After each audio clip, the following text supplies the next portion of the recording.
So now let us focus on how to represent this given transfer function in the MATLAB. So to help you with representation, first let us understand the form that is given to us. G1 of s equals to 10 divided by s square minus 3s plus 2, which is important to us for algebraic form, which can be rewritten as 10 into s to the power 0, because as I said, 10 into 1, s to the power 0 is 1, or anything to the power 0 is 1. So now denominator is s square minus 3s plus 2, but s square is having a coefficient of 1 if I don't write anything. Then minus 3 is the coefficient for s to the power 1 and plus 2 is the coefficient for s to the power 0. So here numerator coefficient is 10. Denominator coefficient, when I am saying I have three coefficients, I write it from highest order to lowest order. Remember, if I don't have any coefficient in between, then I have to write it as compulsorily 0. Here numerator of highest order, that is s square, is 1. Next s to the power 1 is minus 3. S to the power 0 is 2 for the denominator. So now using this knowledge, let us write a MATLAB script to understand how to write a transfer function in algebraic form. So when I open the MATLAB, you will know that the MATLAB is having some kind of windows. This window is called current folder where I am going to work. This window is called workspace. This is the command window. So if I want to check whether MATLAB is working fine, so first I put 3 plus 1, which is equal to 4. It says 4. That means my installation and everything is correct and I can work with it. So now once I get some result, that means I can go ahead. Remember, there are many ways to work with the transfer function, generating transfer function. One of the ways is putting the whole thing in command window. But the best way is either you go to new script or live script. Both are available in 2019 or 20 versions. Right now, in the lower versions, we just have new script. I'm going to use new script option. Before that, if you don't get this kind of window, or if you get different kinds of window, because you don't see these windows, whatever showing you, so you can go here in the layout and you can say default. If I say default, I get this kind of window. If I say 3 column, I get this kind of window. Whichever you are comfortable, you can use. There is no problem. And then all these windows are connected or docked to the main platform. If you want to take this window out of this platform, you can say, click here and say undock. When I say undock, this window comes out of the main dock. So if I want to go back, I say dock. Similarly, when I open a new script, something like this, if I don't get in the same window, if I get it something like this, okay, which may be possible, then I will go here and say dock. When I say dock, it will come back to the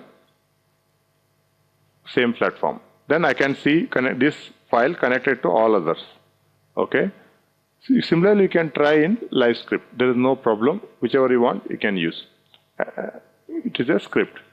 So now, when I am using script, first I want to name it. So if I say save, okay, I can save anywhere I like. So I have decided to save in some folder. Similarly, you can decide. So since I am working on block diagram reduction, I write block reduction. Okay. Okay, now, okay. When I start using this file, before I start something, if I had already used something for some other programming, so it's best way to continue is to clear all that I see here. Mainly these variables which are going to affect me. So if I say clear all here,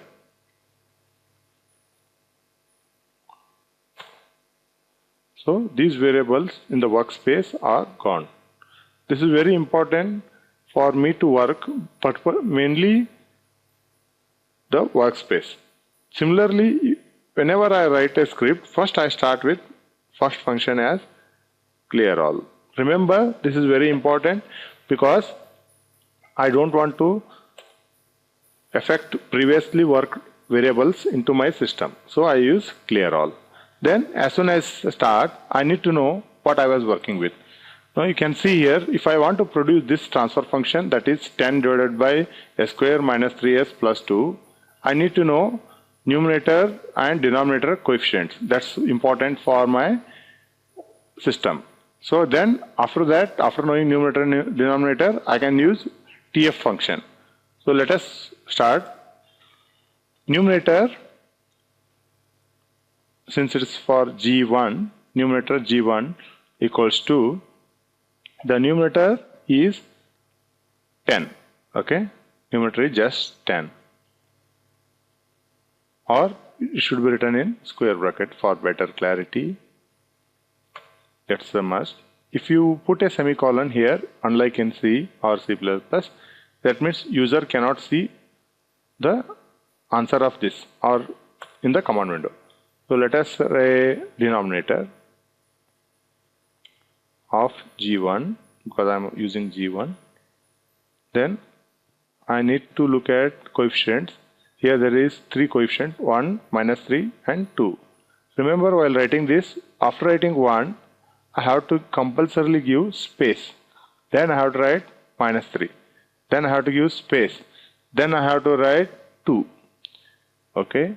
If you forget to write giving space, instead of writing it as 1 minus 3 2, you will be writing it as 1 space minus 3 into 2. You will be using it as one common number, which will affect your results. So once I write this, I will use TF function. So now I have this G1, that is some variable which I want to call system G1 equals to, I use the function, built-in function TF, which I said in my earlier talk. So here TF, if I am using TF, there are many options. Simplest option is numerator comma denominator. My numerator is called as NUM G1. Don't change the names. If you change the names, it will affect your results. You will get an error G1, and then I close it. I can put semicolon here, but my interest is I have to see this. What is the outcome? So I will not put semicolon. I will show you with putting semicolon also. When I run this, see, since I changed the folder, I can say add to path. Okay. Now you can see whatever we wanted, we got it. It's the same is rerun with a semicolon. Then things will run as you have seen, but you will not be able to see the transfer function. Like sys G1 is not visible. So if you want to make something visible, remove the semicolon. Now, as I was saying, if I don't put space here, okay, assume just for clarity, instead of minus 3, say it was plus 3. Okay, by mistake you had entered 1, 3, 2, but you forgot to mention the space. Then if I run it, it will consider your system as 10 divided by 132, which will give you 0.0776. If you want more clarity, you can just remove this semicolon and rerun. Okay, you'll get it as denominator as 132. It was supposed to be 132. If I make it correction like how it was previous, 3 was minus 3. Okay, if I run again, now it will be 1, 3, minus 3, 2, and system transfer function is something like this. So you should be very careful while writing denominator. This is how we can write the transfer function in algebraic form.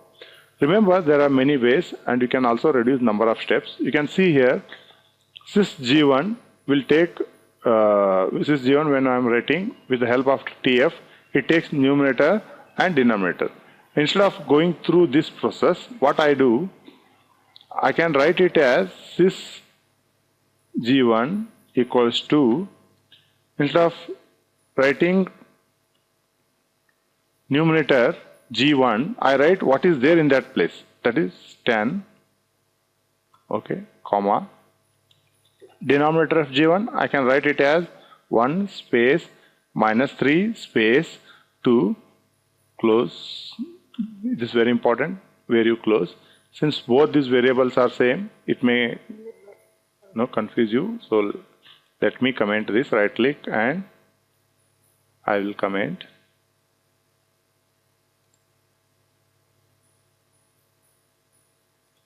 So that it doesn't disturb me. So I know that current output is 10 divided by s square minus 3s plus 2. If I run it, I should get the same. Yes, 10 divided by s square minus 3s plus 2. So I got the same output, which means either I can use the commented form or this form. If you are comfortable, you can use this form. If you feel that you will get confused, you can use the other form. For me, this form reduces lot of steps when I use it for bigger systems. So I will be using this form. If you get confused, always write separately numerator and denominator and then call them here in the function and then use it TF function. You'll get the system G1. Okay. Now after knowing this form, let us find out how we can represent same system in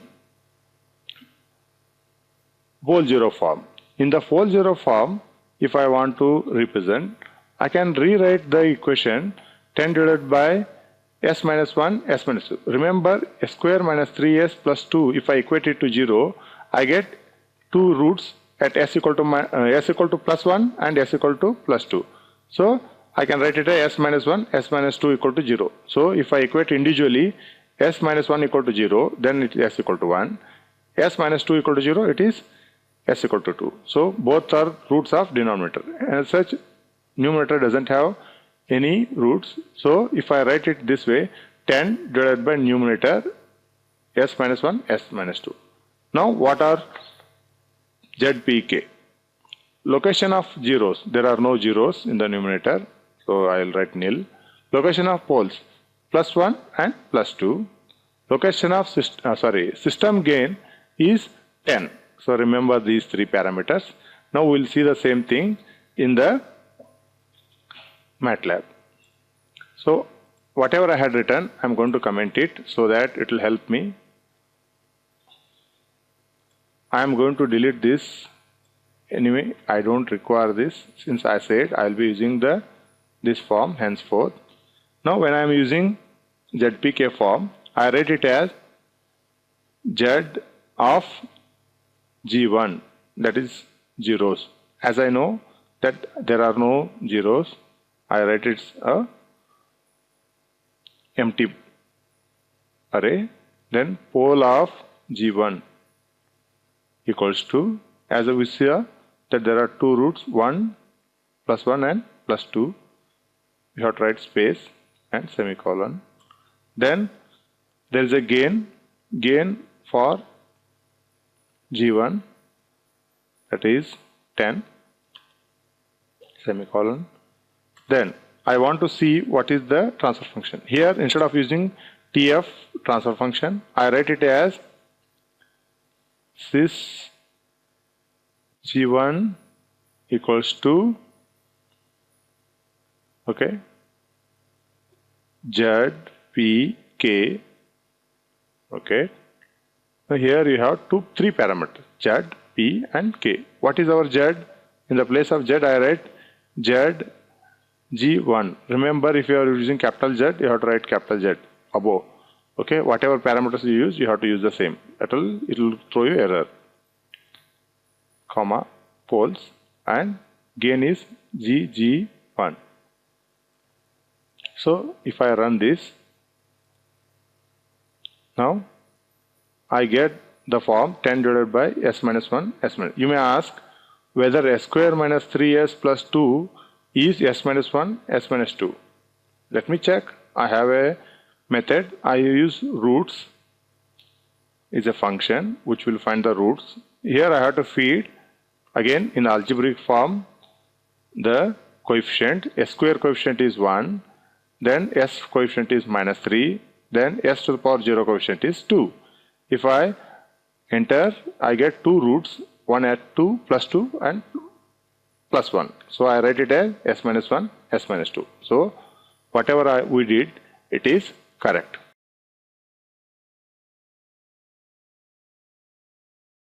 If you have any doubts, please put it in comment section.